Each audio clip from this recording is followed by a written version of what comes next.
Vikram speed పెంచారు.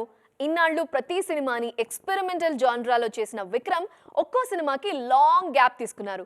కానీ ఇక మీదట అలాంటి గ్యాప్ రాకుండా ఉండేలా జాగ్రత్త పడుతున్నారు. బ్యాక్ టు బ్యాక్ సినిమాలకి కమిట్ అవుతూ ఫ్యాన్స్ ని ఖుషి చేస్తున్నారు.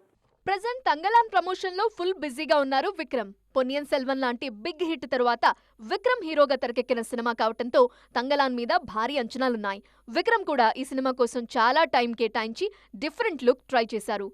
తంగలాన్ షూటింగ్ పూర్తయిన తరువాత రూట్ మార్చిన విక్రమ్ వరుస సినిమాలకు రెడీ అవుతున్నారు. ఆల్రెడీ వీర ధీర శూరన్ పేరుతో ఓ సినిమాని అనౌన్స్ చేశారు. ఈ సినిమా టైటిల్ టీజర్ ని కూడా రిలీజ్ చేసిన మేకర్స్ పక్కా యాక్షన్ ఎంటర్టైనర్ అనే హింట్ ఇచ్చారు. వీర ధీర శూరన్తో పాటు మరో మూవీని కూడా లైన్లో పెడుతున్నారు చియాన్.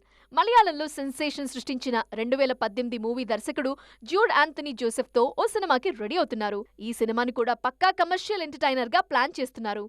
ప్రస్తుతం తంగలాన్ ప్రమోషన్లో బిజీగా ఉన్న విక్రమ్ ఆంథనీతో చేయబోయే సినిమా విషయంలో క్లారిటీ ఇచ్చారు. ప్రస్తుతం కథా చర్చలు జరుగుతున్నాయని, త్వరలోనే నెక్స్ట్ ప్రాజెక్ట్ మీద క్లారిటీ ఇస్తామన్నారు.